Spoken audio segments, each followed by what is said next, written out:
All right, everybody. Welcome to Revolution. Thanks for coming. I see Marie brought some friends. Hi, how's it going? Which is nice, because I got a bunch of texts today. Some people telling me, like, oh, I can't make it, because it's beautiful outside. Which I know that's what they meant. But yeah, welcome to Revolution Church. We're a different type of church. We are really open to many different voices and many different people.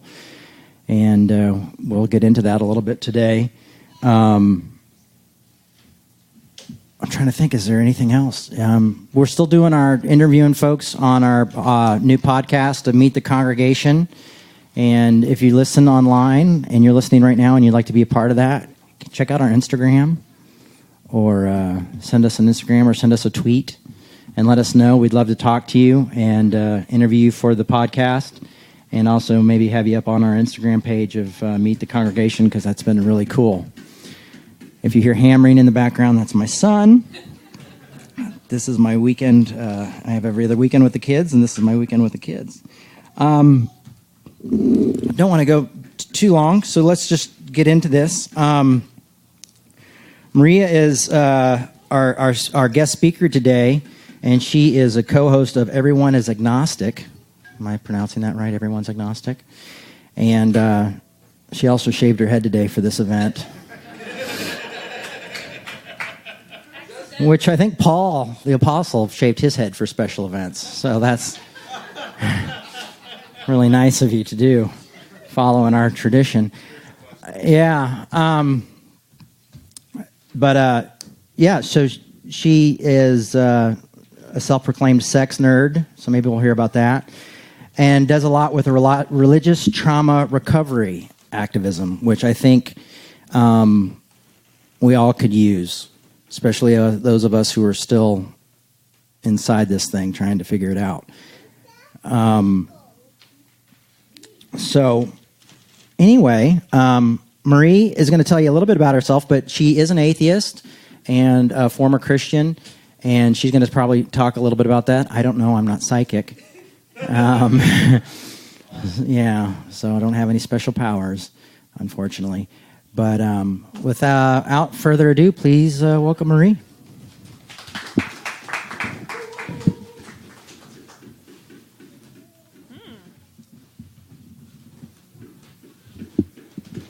Stool. Hey, what's up, y'all? Yeah, this is a stool. How you guys doing? Good. So I've prepared nothing. JK. I did. I prepared a lot, actually. So, I don't know where my lipstick is. I was going to do a thing where I was going to hi, Emily. I was going to put my lipstick on and be like, okay, now I'm ready. So just imagine. All right, there it's on. So I want to address the elephant in the room. Yes, I shaved my head. Jay outed me. The story is that I was just going to trim the top down to an 8 with the clippers, and I had a moment, like a brain fart, and I put the 2 on the clippers, and I just went like this, and I looked in the mirror, I'm like, nope. That's not what it's supposed to look like. So then I guess we're doing this. So I just shaved it all off, and here I am, very vulnerable with a shaved head. Thank you. Thank you. I appreciate your validation of my appearance. So, and it is true that if you rub it, you will get 3 free wishes. Not from me. Nope. I do want to thank Jay for sharing this platform with me. He doesn't even know what I'm going to say, and he still wants to empower me to share my story on his stage, so I really appreciate you guys inviting me a lot. I will not do bad by you, unless I have already. I don't think I have. Okay. And also I want to say that the last time I was... Okay, so the series of events of times in my life when I was on stage, I think Passion Plays when I was a kid, but nobody ever gave me the mic, right? So, but I was on stage and there was all sorts of people looking at me. So that was like the first experience being on stage. Second experience being on stage, having a mic, was when I was a missionary in Mexico, and I would go to these impoverished areas of Mexico and help them by talking about Jesus and not actually giving them any financial support or empowerment at all. So that was great. So yeah, I remember holding the mic there. I remember being in the streets of Mexico and talking about Jesus and a lot of fundamentalist beliefs at that time. So that was probably the second time I've had the mic and that someone's given me the stage and made that poor choice. Third time someone has given me a platform and a stage is when I performed for this show called Mortified, where people read their journals in front of about 300 people. And that was intoxicating. And I have to say, I feel a little drunk with power right now. So it's kind of funky to be up here again, and especially so because, as Jay mentioned, I carry a little bit of religious trauma. Not all of us do. It doesn't inherently mean that it's all wrong. So I'm going to say that. But it's uncomfortable to have considered standing here and talking at you and telling you what I believe and trying to convince you of something. That's uncomfortable for me. So I'm going to share my story with you. I'm not right. I'm just sharing my story and my experience, and I appreciate y'all, listening. And so I just want to acknowledge that kind of a dynamic because it makes me uncomfortable to talk at you and to preach at you. So definitely not doing that. So all of that said, I just want to give you an overview of what I'm going to talk about today so that you can check out at any point you would like. Since this is my first time here, I just kind of wanted to tell a little bit of my story and where I come from, and kind of where my life has been taking me. So, and then at the end, I will have a summary of advice for all of you that you must follow or you will go to hell. So,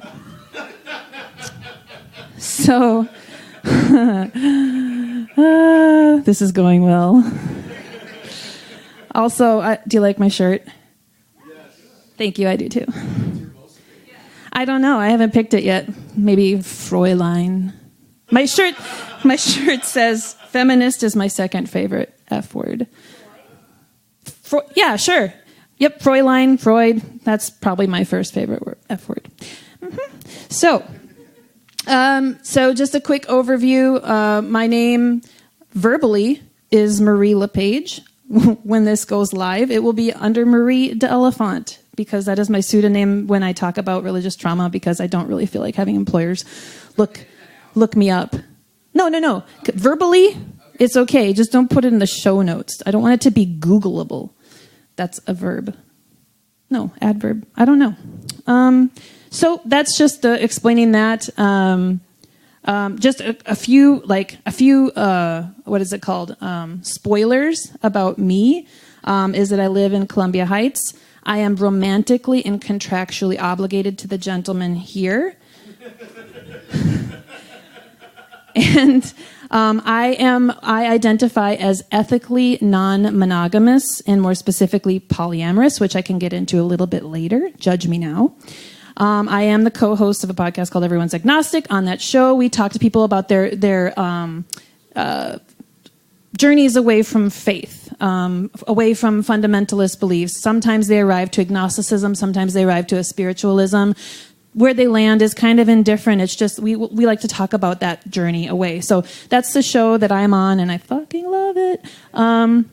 Additionally, things I'm into right now is I'm supporting an individual named Dave Warnock who's been diagnosed with ALS, and he's been traveling around talking about what it's like to be dying as someone who identifies as an atheist. So I've been helping him with that. So these are just kind of major parts of my identity at the current moment. I identify as an agnostic atheist, and I am a former fundamentalist Christian. And the title of my TED Talk is "Why the hell am I at church today?" I don't know why I'm here. I've heard they had good coffee. So I just kind of want to talk a little bit about my journey. As I mentioned, I was once a child, and during that time, I experienced a lot of anxiety. In later years, I've come to understand I have an anxiety and panic disorder, and it was never diagnosed at a young age, and so I kind of had to write it out myself. And on top of that, I was indoctrinated with a pretty fundamentalist form of Christianity, which for me manifested into being something pretty toxic and traumatic. And so that is something that I'm presently working with. I struggled a lot with self-worth, which is kind of funny because I feel really comfortable with myself right now, and I don't really care what y'all think of me. So that feels really good. But at the time, I had really low self-worth. I was raised in the time of purity culture. If you're interested in Josh Harris, there's a lot happening with him right now in the book that he wrote called I Kissed Dating Goodbye, and now he's getting divorced. So that's interesting. But I was raised in purity culture, a lot of messages about for example, I mean, these kids are too small, right? They can say some stuff. So masturbation is wrong. Premarital sex is wrong. Being gay is wrong. Literally anything outside of a very narrow frame is wrong, sinful, outside of nature. That was what I was raised in. And I ate it up. Personally, I ate it up because, again, the self-worth thing, I had crushes on literally every guy I ever met. I'm mostly straight. And I liked so many boys. But it was stressful because I didn't think that I was worth anything. I didn't think anyone would be interested in me. And I'm struggling with that a little bit today because I'm presenting pretty masculine with this shaved head thing. It's kind of coming up for me today. But as a kid, it was hard. And Christianity providing me with this purity culture approach was kind of a reprieve. It was kind of a way away from having to figure out how to deal with, in my case, the opposite sex. I could just relax and be like, you know what, God is going to take care of it, and I don't need to worry about learning how to engage interpersonally with other people. I can just ride this thing out and wait for dudes to show up at my door and be like, you have a name tag that says from God. We're good to go. That did not happen.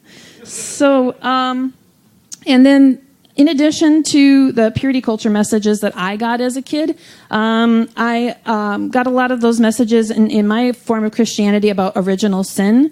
So the messages that I got were a lot about that I intrinsically have no worth.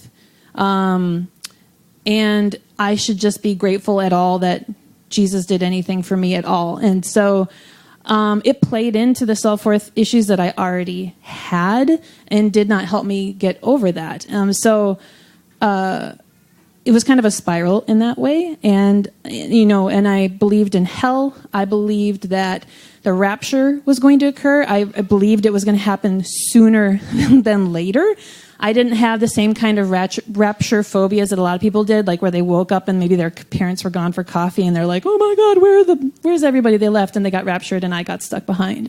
It wasn't that bad for me, but it did. I mean, just think about it. An anxiety disorder and panic disorder, and somebody's telling you that they're going to rapture you at any moment. You better think the right thing so that you go to the right place when you disappear.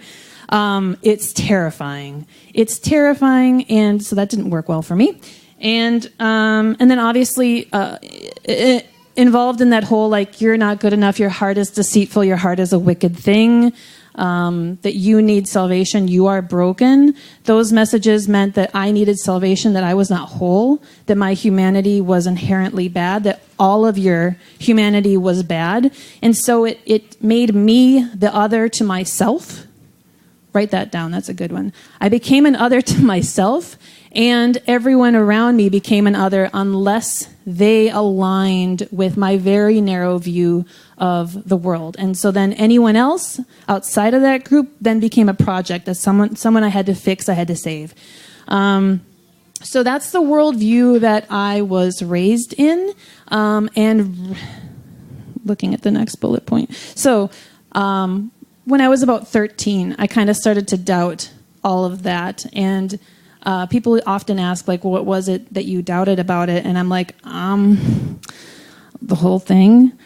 I guess, like, let's start with the existence of God and move from there, and then talk about why you think the Bible is the Word of God. So from my experience, I really had a lot of doubts about that I didn't feel like anyone really could address. However, with these messages of my heart is a deceitful thing. Oh, also, I was taught about that there's like this spiritual warfare going on. And so that made it difficult for me to be present in my own mind and to listen to my thoughts and respect my thoughts and to respect my intellect and the way that it was pushing me. Like, it wanted me to doubt. It wanted me to ask questions. It wanted me to look into this thing. And I didn't feel like I could. And this started as early as 13. And I pushed against it because like I said, I really thought that I was not capable, that I couldn't critically think about these things, because I'm inherently sinful. I dislike that part. That said, I doubted at a pretty young age, and I told the people in my life, and I was kind of in a Christian bubble. And so when I told the people in my life that I was doubting, boom, like I became the other. And all eyes are on me. My entire community is Christian. They all believe that if you don't believe the right thing, you're going to go to hell. So all eyes are on me. And I had people debating with me for the several years there that I was really doubting and not sure what I believed. And it became such a catastrophe, like this catastrophic thing to have a doubt. And so instead of leaning into that and being like, yeah, there's some really good questions about this whole premise and all of these doctrines. And instead of leaning into that, I was like, shit, I don't want to go to hell. Everyone around me thinks that, they obviously think that they're right. My parents think that they're right. All of my peers think that they're right. Who am I to think differently? Who am I? Like, what do I know? Like, how dare I even question this thing, right? So that kind of self-worth issue and then being in that bubble made it very difficult for me to leave. And what ended up happening was that I kind of doubled down because I was essentially, I think what I'm talking about, because I'm talking, not you, is that I was being gaslit by my religion and invalidated to the core. There was no room for doubt. So I had to compensate. Now, it was my responsibility. I had to own this, and I needed to make up for this. So I doubled down. I was like, okay, God, I'm going to prove to you that anyone who watches South Park, I'm super, super serial. Like, South Park, sorry. Okay.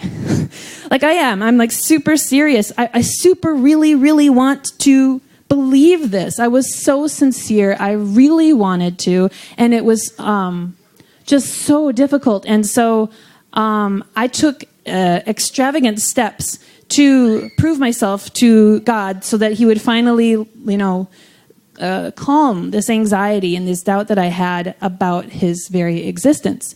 And so I got involved in missions.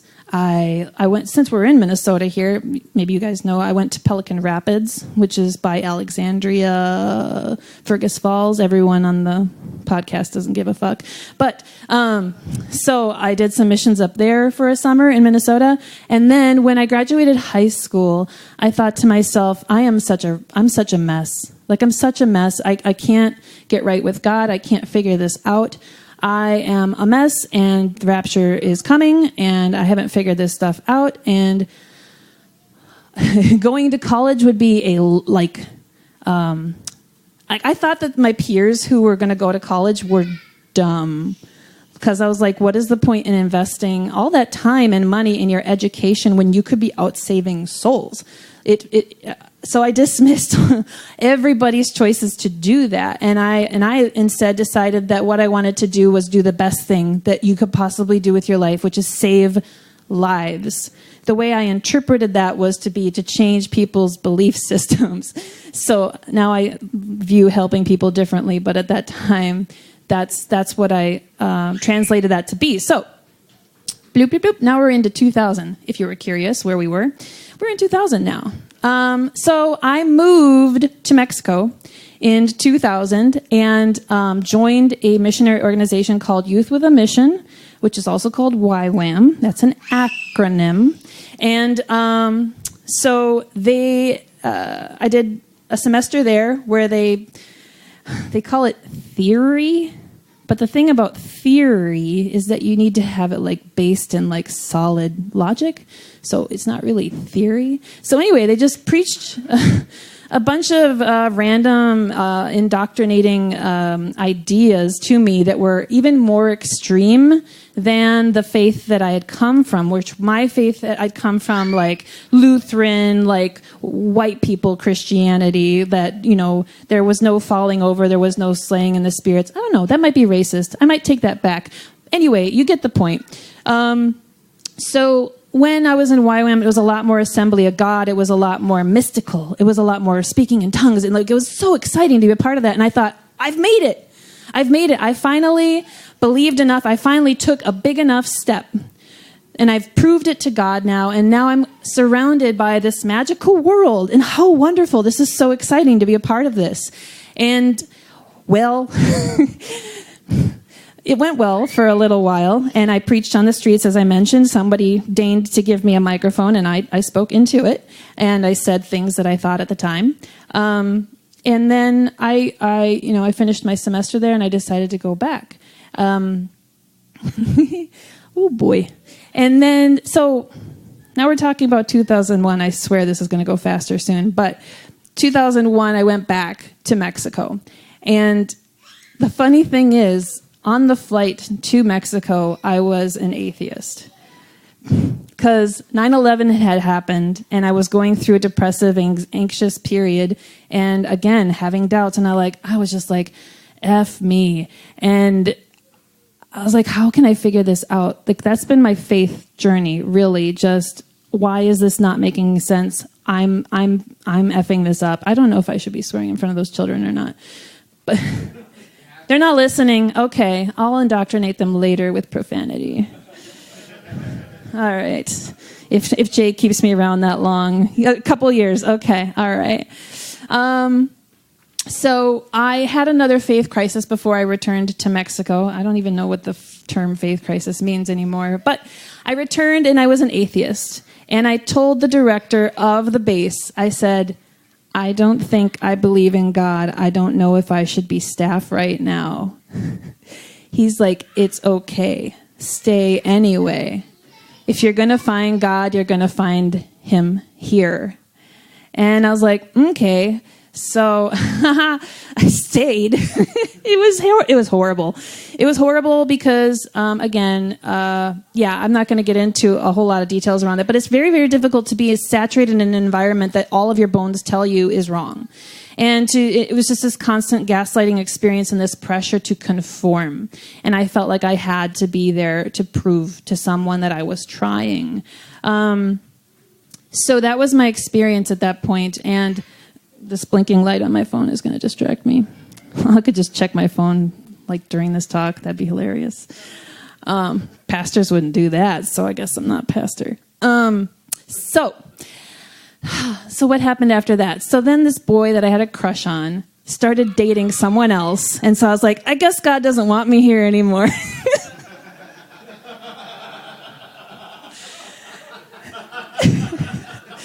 It's fun how God speaks to you. So God spoke to me, and Javier started dating Jeanette, and so, yeah, very coincidental, really. It's a miracle. Don't worry, I have more embarrassing stories. So I was so depressed, I refused an airplane ticket home. I wanted to be in a bus for 48 hours and be depressed and sad and see the entire world just pass by me. So I took a Greyhound home and met a lot of weird people that made me very uncomfortable. It's a Greyhound. So I got home and, now we're talking about 2003 if you're following along. write it down. Don't write it down. Doesn't matter. So I returned to Minnesota and I got a job. And in that job, I went down to Texas and I got trained on how to do the job. And while I was there for 3 months, I met this Indian guy and he was hot. And so we hooked up because apparently premarital sex doesn't matter anymore when you suddenly find out that your parents did not actually do that thing that they're telling you to do. I found out in my early 20s that something that my parents had told me they didn't actually do, if that's clear enough for y'all. So I was pissed, and so I was acting out, which really that's not acting out, that's just being normal. But anyway, so I had premarital sex. Thank you. Thank you. It does not end well. I married him. I flew to India because he's from India, and we got married over there. And the next 5 years are kind of a blur. It wasn't fun. It wasn't really great. We were not good partners for each other. And obviously during that time I'm deconstructing, or not, I'm really struggling with my identity of this transition from leaving missions and this whole identity around missions and coming back to the U.S. where nobody's falling over and speaking in tongues anymore. So the marriage was a distraction. It was a painful distraction from dealing with that, which I will call religious trauma syndrome. So the marriage was very distracting, but eventually we decided to part ways, and I ran into my current romantic contractual partner who's sitting in front of me and waving his hand embarrassingly. You have no shame for the gospel. I mean, me. That was a good joke. You know, it's good when I tell you it's good. So anyway, he's a lovely man, and I felt very safe with him. He was the first person who, I'm going to get all teary. You were the first person who told me I have autonomy. And you knew it before I did. And you've always enforced that. Like, we've been together for 9 years, and you've always believed in my autonomy. You've always believed in my journey, wherever it goes. You had no investment in where it went. And for me, the experience that I had to encounter someone like that for the first time was extremely refreshing and really empowering. And I didn't believe it. Like, I didn't agree with you. I was like, no, I'm a fucking mess. Like, I shouldn't be doing anything here. Like, it was hard for me to receive that. But this relationship has been extremely good for me in my healing, and to consider that I might have autonomy and that I might be okay. The downside of feeling safe with someone is that your shit can come up. Once you're not distracted by a bad marriage or whatever else you have going on, then you get to feel your feelings. Yay! So I had feelings, like at least 5. So at this time, like, I'm like, okay, my shit is coming up, right? Like, again, I'm using the name religious trauma syndrome. You can call it whatever you want. I'm not wedded to it, but so I'm dealing with a lot of that stuff that I haven't unpacked yet about this experience and these messages that I got as a kid that I internalized and are still playing out. Because at this time, I was calling myself an atheist. I missed that part. Sorry. Just paste that in there. What was I saying? So feeling safe, feeling grounded, feeling loved backfires. Because, well, I guess it depends how you define it. But for me, a lot of stuff came up. A lot of, I don't know really how to call it, like sexual-related religious trauma, like that purity stuff. Like, I would call that sexual trauma, even though it doesn't happen directly to the body. But those messages about what's okay with your body and what's not okay, and that you're gross and disgusting, and the things you do with other people's gross and disgusting bodies is double gross and disgusting. So it's hard to unpack that, because even once you release and again, I just acknowledge that I'm in a diverse group of people that have diverse beliefs. So I hope you can hear me saying this from my own point of view, that once you release thank you, Marie, once I released a belief in God, not everything else crumbled down. I was still holding a lot of those messages. I was still holding a lot of sexual shame. It's not like I was like, oh, I don't believe in God. Yay, autonomy. This is great. I can make my own choices and I trust myself. Like, it wasn't that clear cut. It wasn't that easy.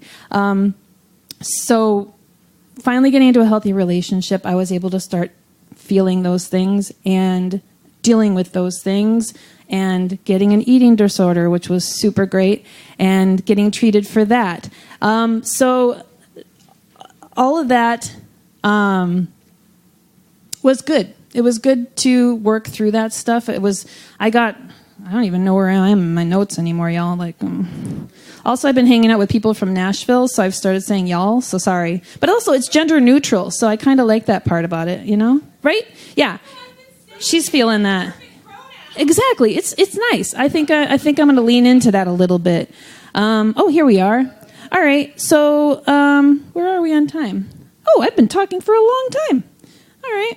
So, I think the next thing I wanted to talk about in my journey was in 2013. I didn't really want to live anymore because I was unpacking all this stuff and was having a hard time moving forward with it. I still carry a lot of fear around death. I found that it's very difficult to unpack the idea that you're not going to heaven anymore and have to reconcile with mortality as an adult.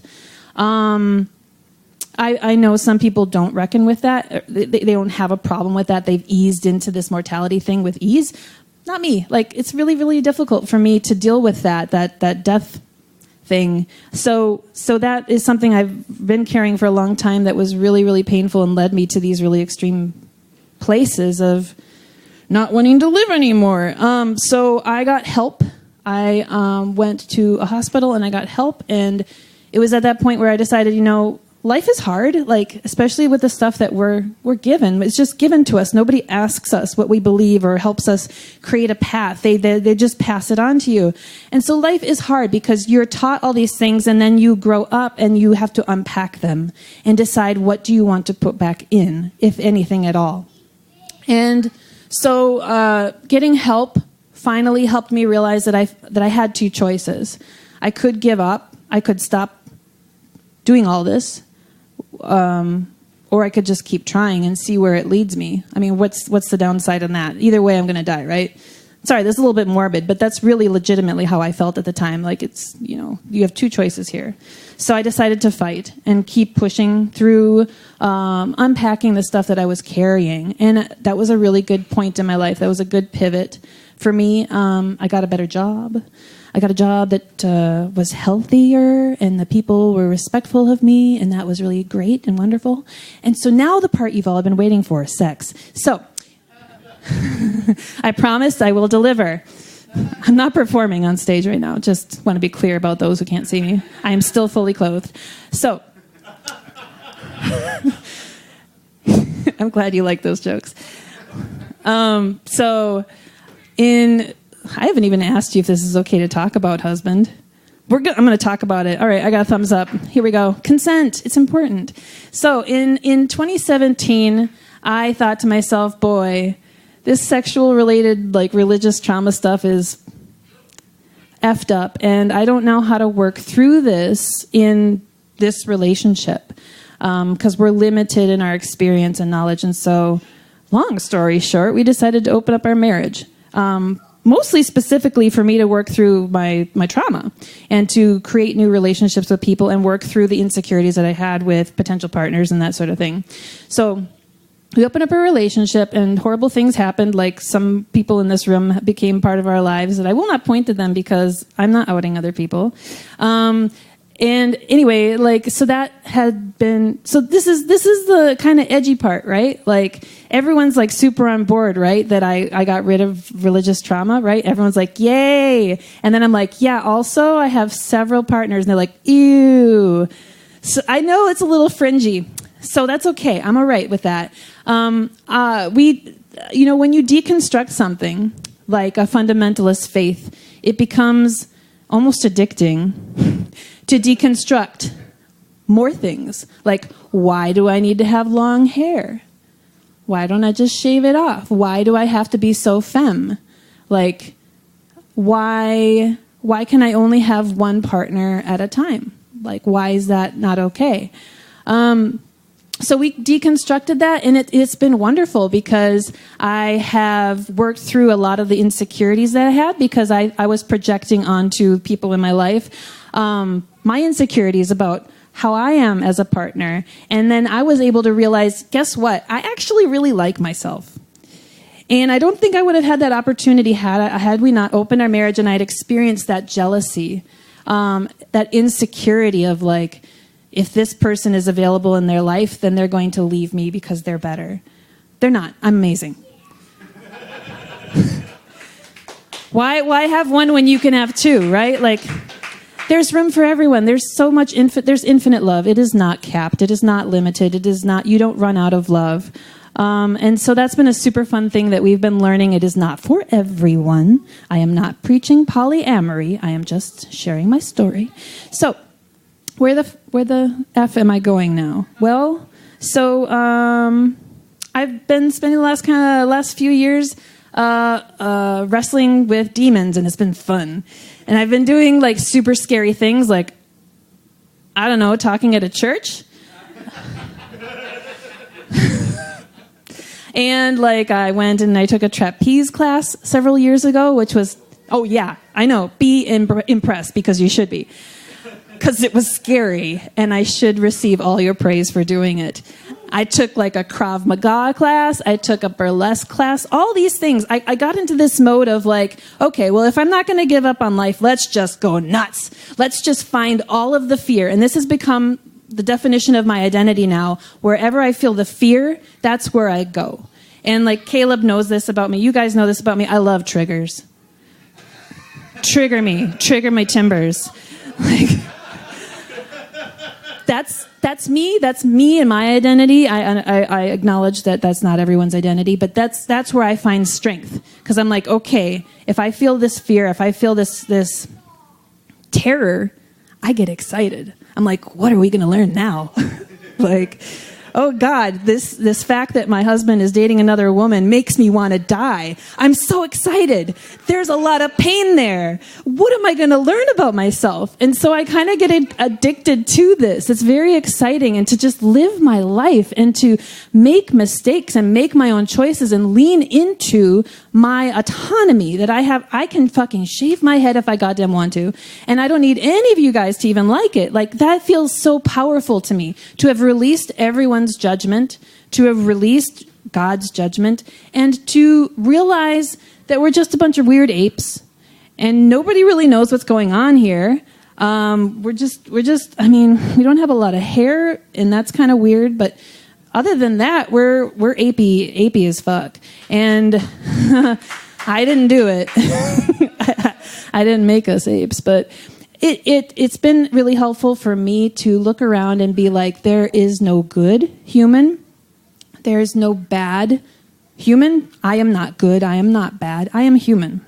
And that encapsulates everything about me. And I have no energy around shame. I have nothing for shame anymore. Fuck shame.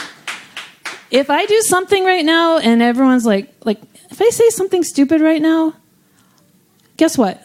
I'm going to be like, oh, dude, yeah, I'm sorry. Like, it's so nice to just be okay with being wrong, to not have to protect yourself all the time, which in my experience in the religion that I was raised in, you had to constantly be on guard and constantly apologizing for your religion, explaining, and then having to be right all the time, having to have the right answers. You could never say, I don't know. And I'm finding the point in my life right now to be so refreshing because I don't know. And I actually know a lot about myself, but you know what's really freeing? To look at all of you guys and be like, I don't know anything. Like, you do your path, you do your path, you do your path, and to see you all as I don't see any of you as others anymore. Like, I lost the capacity for othering. And this is a good transition for the Revolution Church for me, because it has helped me to come here. The few times that I've come here, it's helped me to release the othering. Jay talks about it a lot. the other, he does invoke the words of Jesus, which it's a little triggering for me, but I find I think there's still really good cause for that, and it's been. I just kind of feel like part of the human race again, like part of, and not even the human race, because that's even an other, right? But I'm just kind of part of the universe, like that we're all just kind of here together. And I just kind of, I just think we're full of wonderful, painful things, and that we all have great capacity for love and for help and for making mistakes, and all of it's okay. And I'm enjoying accepting humanity in its entirety and not feeling the need to judge people anymore, and to allow people to walk on their own paths, and to not try to control them. Because the beautiful thing that I've learned in releasing religion and in exploring non-monogamy is the concept of autonomy, right? Like that I can't control, I have no say over what my partner does with their body. If they do something with their body, like, hey, I stuck my dick in a bowl of HIV, like, okay. Like, you can do that, I guess, but I really don't want that anymore. Like, all I'm trying to say is, what are you trying to say, Marie? Bowl of HIV. All I'm trying to say is that it's been incredibly grounding for me to realize that I don't need to control other people, and that all I need to do now is decide how I want to respond. Okay, honey, I hope you enjoyed the bowl of HIV. However, I am now going to make the choice to protect my body, and then you make decisions for you. You, instead of projecting your anger onto someone else and trying to control their choices, like, why aren't you doing this for me? Just do this for me. Like, it hurts me that you did this or that. Okay, like, you can own that hurt, and you can ask for what you want. And if they don't find it in their autonomy to want to meet that, that's okay. You release them. I got broken up with 5 weeks ago. And I was expecting, like, the typical breakup would be like, oh, he's such a dick. Like somebody asked me, like, did he have a good excuse? I'm like, he didn't want to date me anymore? Is that good? I've released it. Like, he has autonomy over his feelings and his choices, and it's not about me.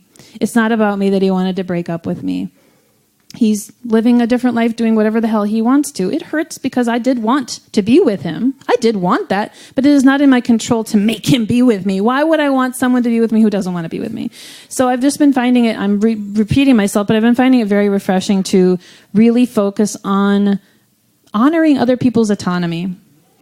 No matter if they're running this weird Christian, atheist, agnostic, churchy thing, and like, just kind of honoring the path that Revolution is on. Like, I like what you guys are doing, and I'm really glad that you're here and that you're doing it and that Jay's doing this. And I don't think I would have been here a few years ago. Like, I would have been like, y'all gross me out. I'm triggered as hell. I'm going to go have atheist communion, which is a thing that I do in religious situations where I eat Mike and Ike's and whisper blasphemous things to myself. You can use that. I don't have it copyrighted. Atheist communion, Mike's and Ike's. Mike's and Ike's? Mike and Ike's. Is she done? Oh, no, she's not done. She's almost done. So deconstructing has been fantastic. So I'll just ease into kind of the end here that in this journey, I don't know how I'm even here. I don't know how I'm here. I don't know why y'all are here. Like, this is fucking amazing. Thank you for being here. And I'm super excited to be using my voice now, to be expressing my autonomy and my opinions, and to be on the podcast that I'm on called Everyone's Agnostic, to be part of the religious trauma activist movement. I am not part of the Let's Murder Christianity movement. I am not part of that movement. I don't really care what they do. I want to help people who have been hurt. And so I'm happy to be part of that. And that's what you guys are doing too. You're doing that here. And so Is this the part where I'm supposed to give you all of my takeaways and you're supposed to do it? Oh, yeah. And I like Revolution because I get to project. I project all my shit on Jay. All of it. Like, the first time I was here, he was preaching, and I'm like, another white man on a stage telling me what to think. I don't know about this.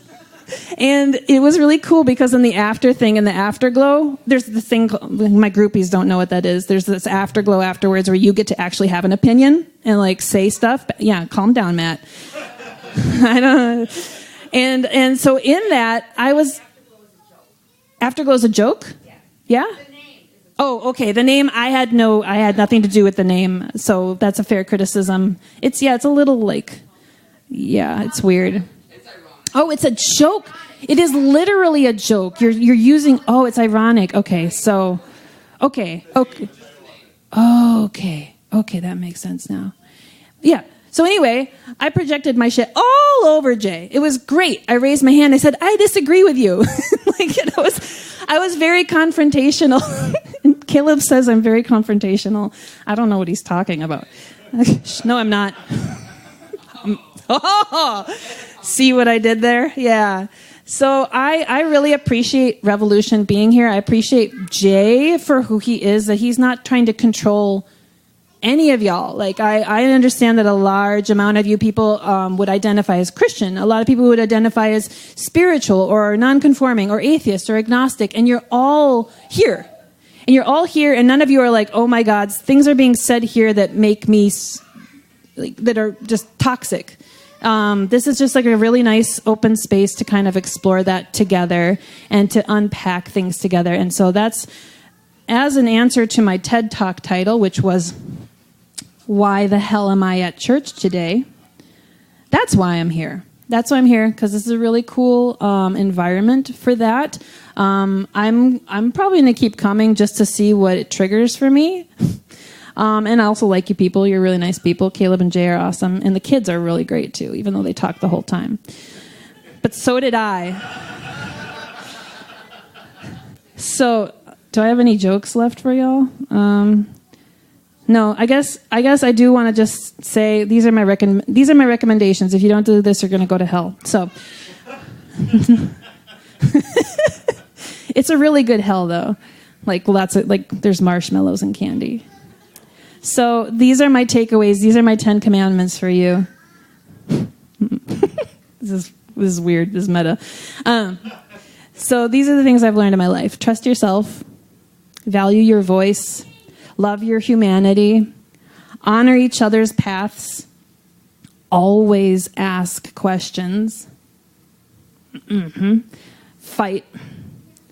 Embrace the gray. Embrace not knowing. Accept what is. And don't try to own other people, their choices, their behavior. You don't own them. You only own yourself. So do that or you're going to hell. So I think I'm done. I'm just appreciative of the chance to use my voice here yet again. It turns out that I like talking a lot. I discovered that last November. I've been on a lot of podcasts since then. I've been on a lot of shows, and I apparently have a lot of things to say. So I'm very grateful for Jay sharing this stage. And I think I'm done. Yeah, I'm done. Thank you. That was a Post-Christian podcast.